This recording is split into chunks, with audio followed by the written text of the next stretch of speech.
Good morning, class 5. Today we will study lesson 38 famous world sites, यानी दुनिया की जो सबसे ज़्यादा पूरे विश्व में फेमस वर्ल्ड साइट्स हैं, ब्यूटीफुल बिल्डिंग्स, मॉन्यूमेंट्स, जगह हैं, हम उनके बारे में स्टडी करेंगे इस चैप्टर में.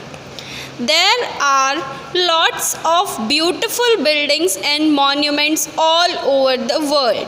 यानी पूरे विश्व में all over the world बहुत ही सारी बहुत ही प्यारी प्यारी बिल्डिंग्स हैं, बहुत ही सुंदर आकर्षक बिल्डिंग्स और मॉन्यूमेंट्स हैं.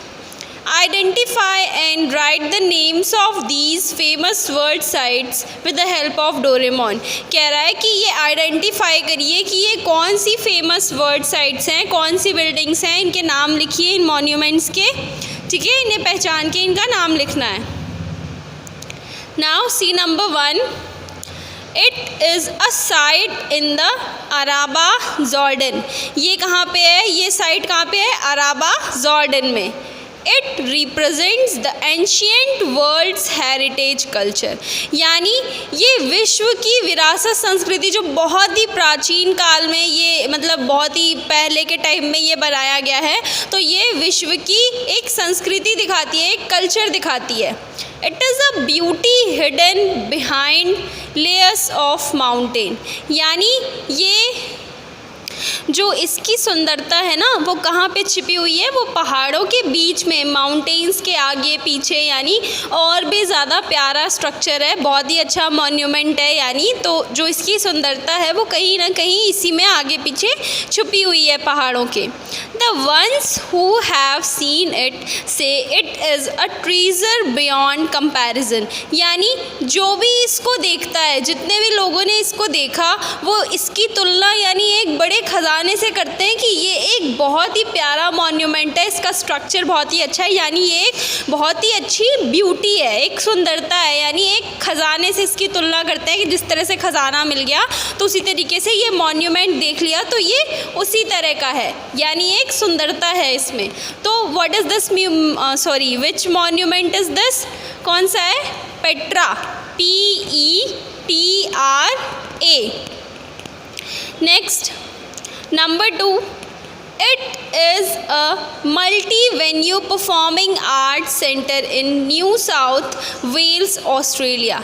यानी कह रहा है कि ये एक बहु आयोजन कला परफॉर्मिंग आर्ट है, यानी कि ये एक बहुत ही सुंदर तरीके से कहाँ पे है? न्यू साउथ वेल्स में, ऑस्ट्रेलिया में है. यानी एक बहुत ही प्यारा स्ट्रक्चर है, एक बहुत ही प्यारी आर्ट की तरह इसको आयोजित किया गया है, यानी बनाया गया है. It was conceived and largely built by Danish architect John Utzon, opening in 1973 after a long gestation. यानी काफ़ी टाइम के बाद, कह रहा है इट वॉज कंसीव्ड यानी ये अपनाया गया था, बनाया गया था. लार्जली बिल्ट, बड़े तरीके से बनाया गया था. किसके द्वारा? By Danish architect John Utzon. और कब? 1973 में, काफ़ी लंबे समय के बाद. तो ये क्या है? Sydney opera house. SYDNEYOPERAHOUSE.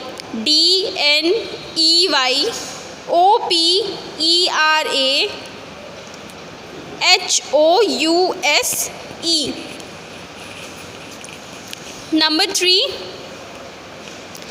it is one of the greatest architectural accomplishments in the history of Rome.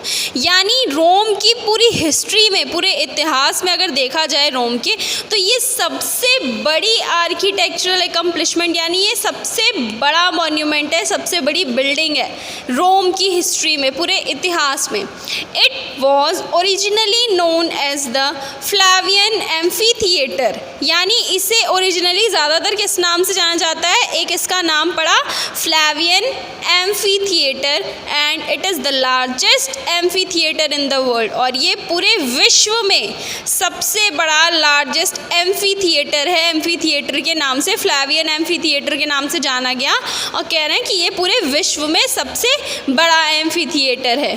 तो what is this? Colosseum.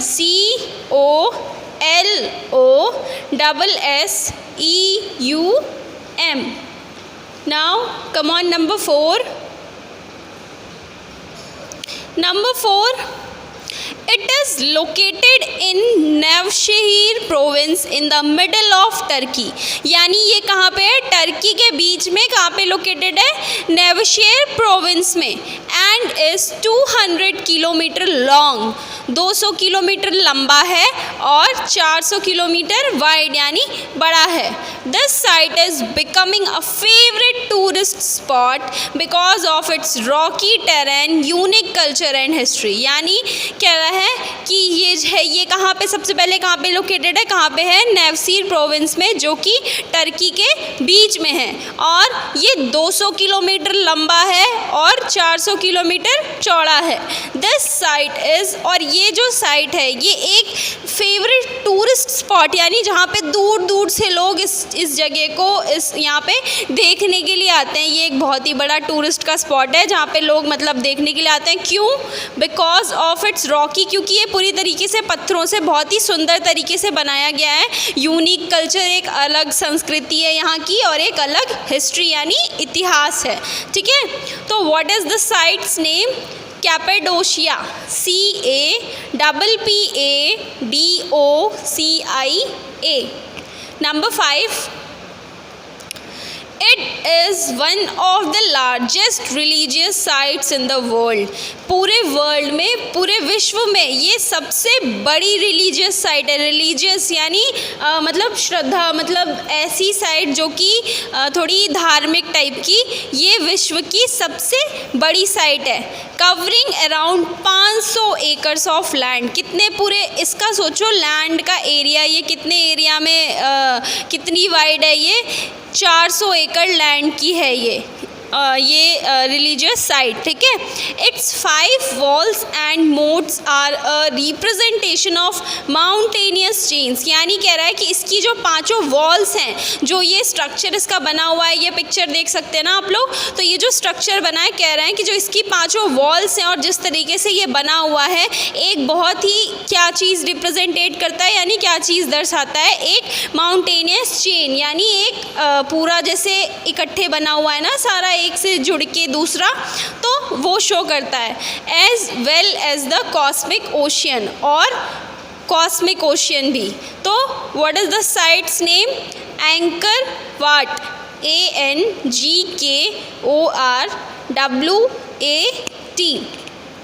Now come on next lesson. Now we will study lesson 39 world religions, यानी विश्व के धर्म। ठीक है, विश्व धर्मों के बारे में पढ़ेंगे। People of various parts of the world follow different religions, ये सब तो आपको पता ही है कि हर एक विश्व का, यानी अलग अलग दुनिया के अलग अलग तरह के लोग अलग अलग धर्म को अपनाते हैं, है ना, तो हम उनके बारे में पढ़ेंगे। Right the names of the religions with the help of Doraemon, Doraemon की हेल्प से इन रिलीजन्स के, इन धर्मों के नाम लिखने हैं। Number 1, it is an Indian religion that emphasizes complete non-violence and asceticism, यानी ये जो इंडियन रिलीजियन है, ये जो भारतीय धर्म है, ये क्या दर्शाता है? दैट emphasizes क्या दिखाता है? पूरी तरीके से नॉन वायलेंस और एसेटिसिज्म, यानी ये पूरी तरह से क्या दिखाता है? नॉन वायलेंस यानी अहिंसा और वैराग्य। It began, asceticism means vairagya. It began in the 6th century BC before Christ। ये कब स्टार्ट हुआ? 6th century में। The same time Buddhism was developing, जब बुद्धिज्म बन रहा था तब ये 6th century में आया। तो what is this religion name? Jainism, JAINISM। Number 2, it is the youngest of the world's main religions, यानी ये पूरे विश्व का सबसे ज़्यादा यंगेस्ट, सबसे मेन अहम रिलीजन है। It was founded in Iran, कब अपनाया गया, कब स्थापित किया गया, कहाँ पे खोज हुई इसकी? ईरान में। ड्यूरिंग द मिड 19वीं शताब्दी में। The 9 pointed star symbol is an alternate and commonly use symbol, यानी इसमें 9 पॉइंटेड स्टार, 9 स्टार्स बने हैं पॉइंटेड, है ना, तो ये सिंबल है। क्या है?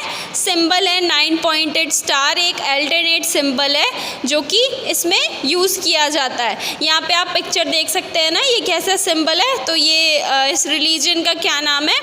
Baha'i Faith, BAHA'IFAITH। Now see number 3. This religion is intimately tied to Japanese society and culture, यानी ये रिलीजन जो है, ये धर्म जो है, ये पूरी तरह से कहाँ पे अपनाया जाता है? जापानीज सोसाइटी में। ये उनका कल्चर है, यानी उनकी संस्कृति है ये। Its relationship with other religions in Japan are generally cooperative and harmonious, यानी जो इनकी रिलेशनशिप, जो इनकी साझेदारी या रिश्तेदारी है, हम कह सकते हैं अदर रिलीजन, दूसरे धर्मों से। तो ये जापान में आर जनरली बहुत ही ज़्यादा कोऑपरेटिव है और हारमोनियस है। Cooperative and harmonious means, cooperative का मतलब होता है सहयोगी है और हारमोनियस का मतलब होता है और मतलब सामंजस्यपूर्ण है, या हम कह सकते हैं कि मतलब संबंध अच्छे हैं, समझने वाला, यानी उस तरीके से कि सहयोगी हैं सब और सब में सामंजस्य है। ठीक है, तो ये कौन सा रिलीजन है? शिंता, SHINTA। ठीक है। Number 4, a religion of China, China का धर्म वॉज अकॉर्डिंग टू ट्रेडिशन, संस्कृति के हिसाब से, कल्चर के हिसाब से, फाउंडेड बाय किसके द्वारा खोजा गया था?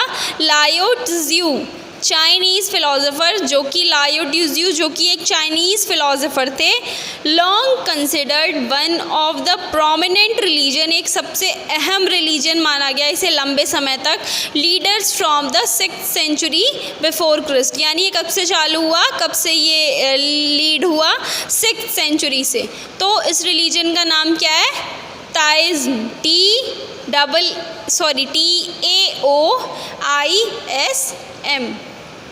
Number 5, it is based upon the life and teachings of Jesus Christ, यानी ये जो रिलीजन है, ये पूरी तरीके से किस पे बेस्ड है, किस पे निर्धारित है? लाइफ पे, किसकी? जीसस क्रिस्ट की।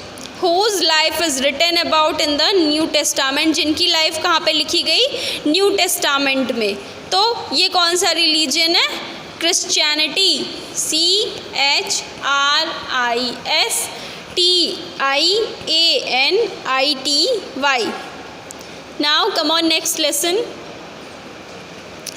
Now we will study lesson 40, international organization logos. International organization logos कौन कौन से हैं?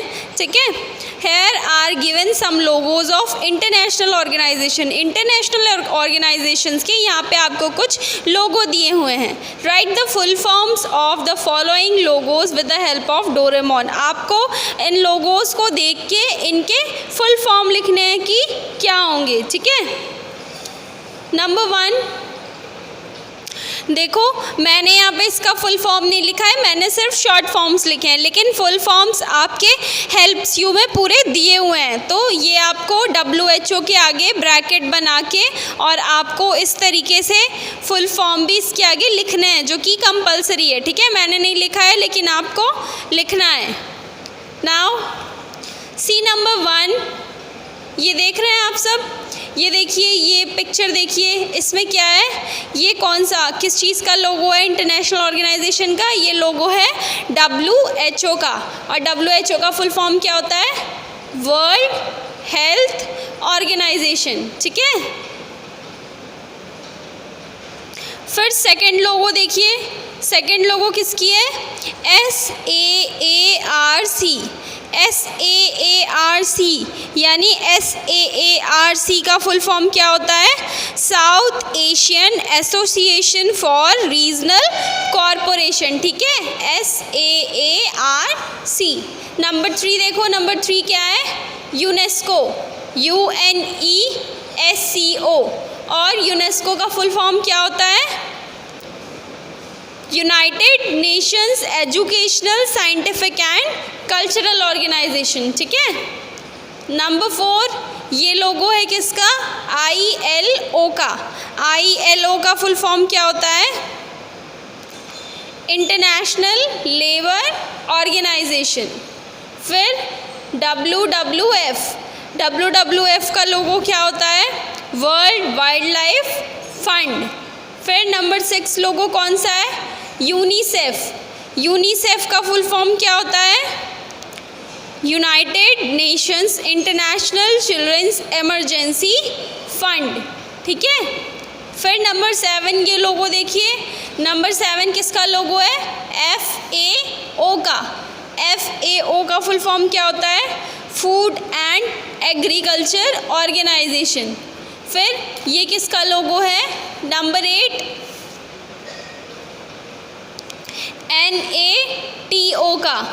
NATO का फुल फॉर्म क्या होता है? North Atlantic treaty organization. फिर ये लोगो किसका है? एशियन का, ASEAN। ठीक है। एशियन का फुल फॉर्म क्या होता है? Association of south east Asian Nations. अब ये सारे लोगोज आप लोगों ने देख लिए ना, सब समझ भी आ गए। ये यहाँ पे आपको इसके बगल में सबके फुल फॉर्म्स भी लिखना है। ठीक है। ये नहीं कि मेरी तरह से हाफ लिख दीजिएगा। नीचे आपके हेल्प्स यू में आपको फुल फॉर्म दिए हैं, तो आपको फुल फॉर्म भी लिखना है। और complete your book up to page number 50। Okay, thank you class.